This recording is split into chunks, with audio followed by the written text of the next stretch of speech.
My research is an extension of the creative works that I've been doing ever since I started. It's an act of introspection. I walk back through the sacred of my roots, an autoethnographic journey in the quest of the truths.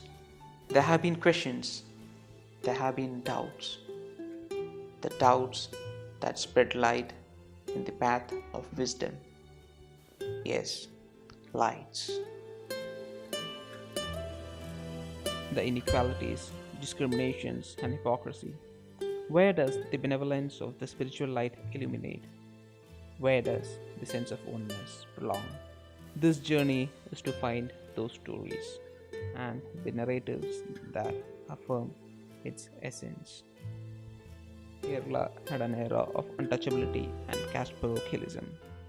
Potantayam is a Shiva Theyyam which philosophically questions such hypocrisies. Herinjamundi is one of a myth where the same character, the Potan, reappear and forgive the demon who committed an infanticide. Yet another myth that envision religious parochialism and promulgate divinity by devastating her arrogance and ignorance. A series of blogs has been produced interviewing folklore academicians, researchers, performance, and even documenting the performances and understanding the medium through which the story is narrated.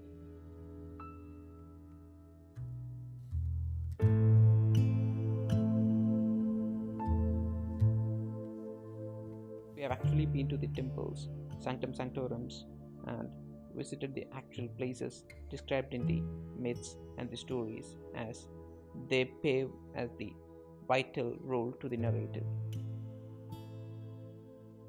Temples are not just a place of worship, they are spatio-temporal reminiscence of a strong transcendental culture of yesteryears. A profusion of art, devotion, and the spiritual love.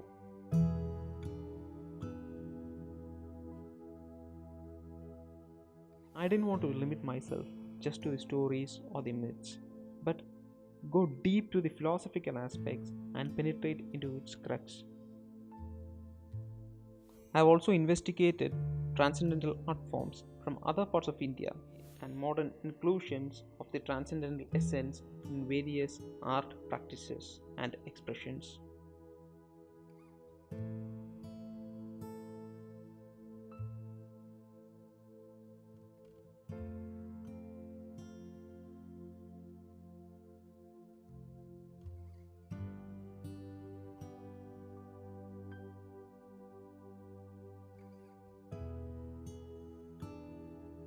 Have done short videos that addresses the issues that decline the glory of a culture rooted to the transcendental philosophy, and also appreciated the modern attempts that reinitiated transcendental ideas which resulted in global unification oneness where discrimination no longer exists.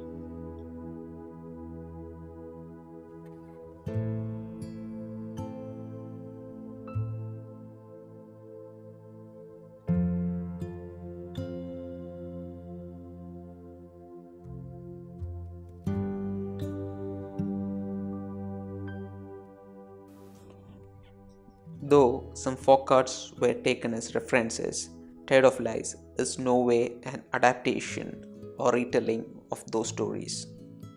It is a modern day encapsulation of the inner meaning and the philosophies, also the social intimation these art forms try to communicate. These ideas derive a new plotline, and this has been assigned to characters that employ these emotions and ideas as revelations and even inner prologues. Maria, for me, reflects the darker and fairer shades of grey that I have seen in many. Well, she even reflects some traits of the society. Rather than criticizing a society that celebrates discrimination, I tried just to put on hints to that, but concentrate more on illustrating how deep a wound it could create and how it could invoke the darker shades within the victim.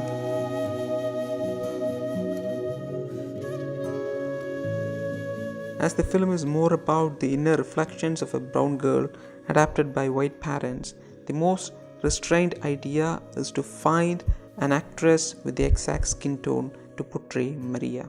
As color tones are prefixed by the influences of the visual grammar and the color scheme of the Indian classical arts, a screen test was done to examine how her skin tone reacted to color tones and how well these actors follow the instructions.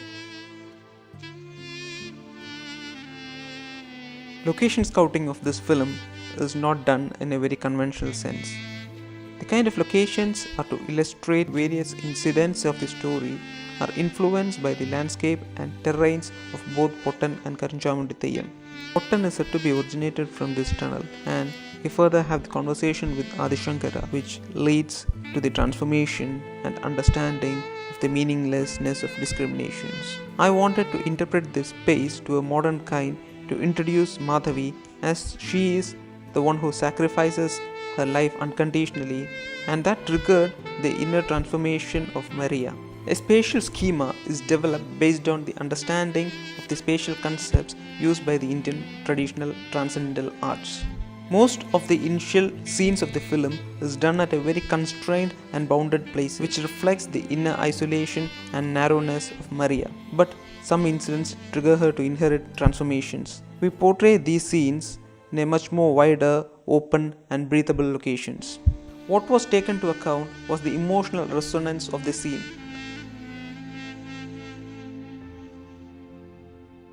The encounter of the demon and the Pottan said to be happen at these hills. As we intended not to portray the characters just with whites and blacks, but a metamorphosis within Maria and her revelations. We placed her in similar locations where she encounters the answer to the questions she never asked, but needed to find an answer essentially. I have also interpreted the kind of locations used to convey certain emotions in the transcendent films that I have took as my case studies. What was taken into account was the emotional resonance of the scene.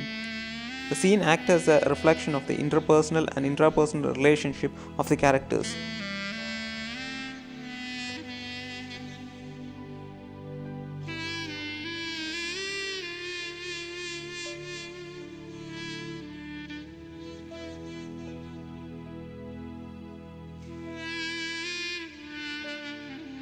To achieve this, I have selected some realistic locations for some scenes.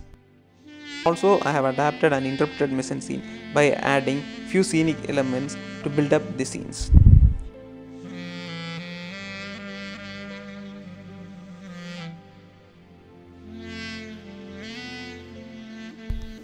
Being a cinematographer myself, I envision my scenes as shots painted by lights. The gradations of few different patterns synthesized seamlessly in this film. May it be the lighting, lensing, camera movements, all the choices are made based on these options. First phase of the film uses mostly static shots and shallow focus lensing that reflect the isolation and stagnance of Maria's mind.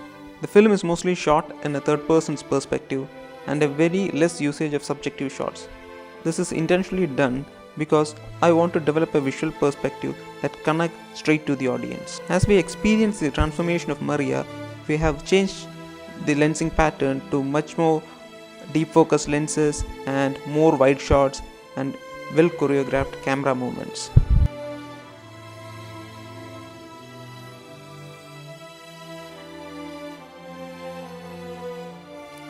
The lighting pattern used by some case study films are taken in account.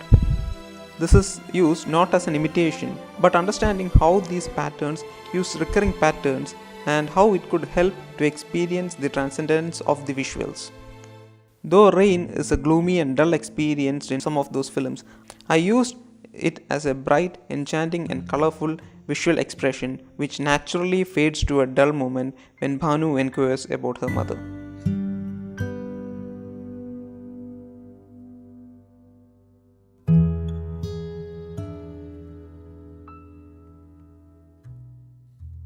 Theyyam and other traditional art forms use specific manipulation of tempo, not just of the music, but also the pace of its emotional curve. This is achieved by a recurring pattern of progression and a regression of the pace. This pattern is used to construct a transcendental experience in Tide of Lies.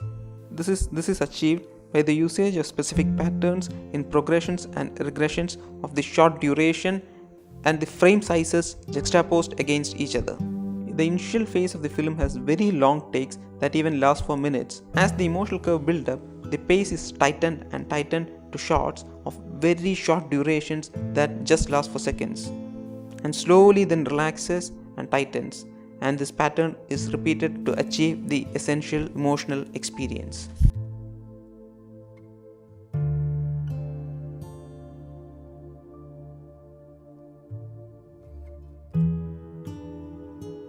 The music composer of this film, Mr. Noble Peter, who is also a research scholar, had interactions with me ever since the start of the research.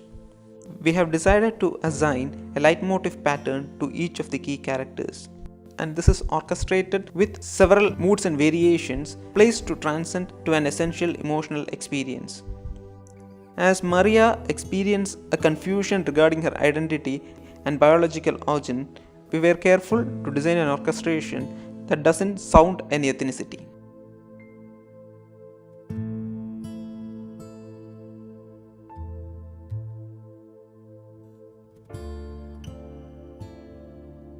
Color is yet another key element contributing Indian transcendental narrative to the form and content of the cinema.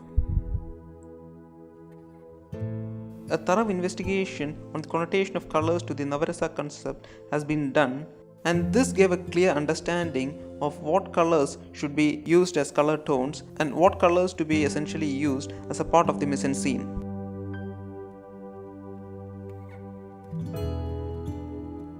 A combination of red and blue color tones are widely used in the initial scenes, which respectively resonates Raudra and Bhivalsa, that is anger and hatred.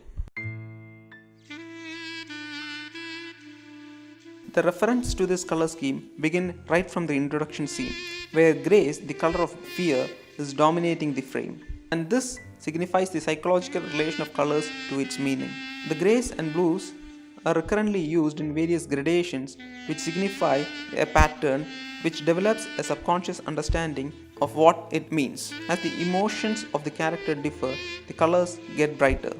I have dominantly used green, the color of Shrinkara, that is love, in the later scenes, and its combination with other colors like blue, and an emotional imbalance of love and hatred happens within her.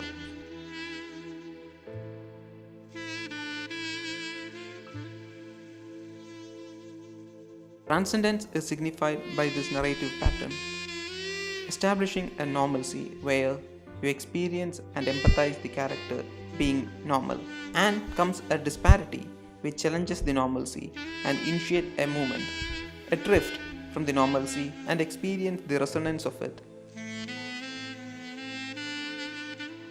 And this leads to a point of return to normalcy, a normalcy that is transcendent. As Aurobindo says, after you discover transcendence, you return to the perfect life, that is the transcendental normalcy. Self-tormenting is a way of salvation as signified in most dharmic religions. Our Maria is no different.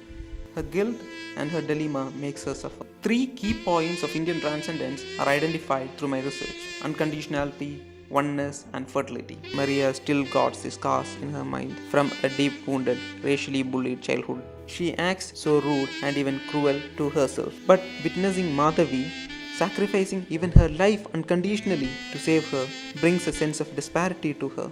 Why did she even do that? And being unconditional may often have no answers. Fertility is yet another significant element to Indian transcendence. We transcend to 3 states of it: a lost one, a craving for fertility, and achieving an organic state to embrace fertility. Oneness, as the Mahavakya says, Tattvamasi, that is me, you are me. Death is never an end. Madhavi exists through her karma.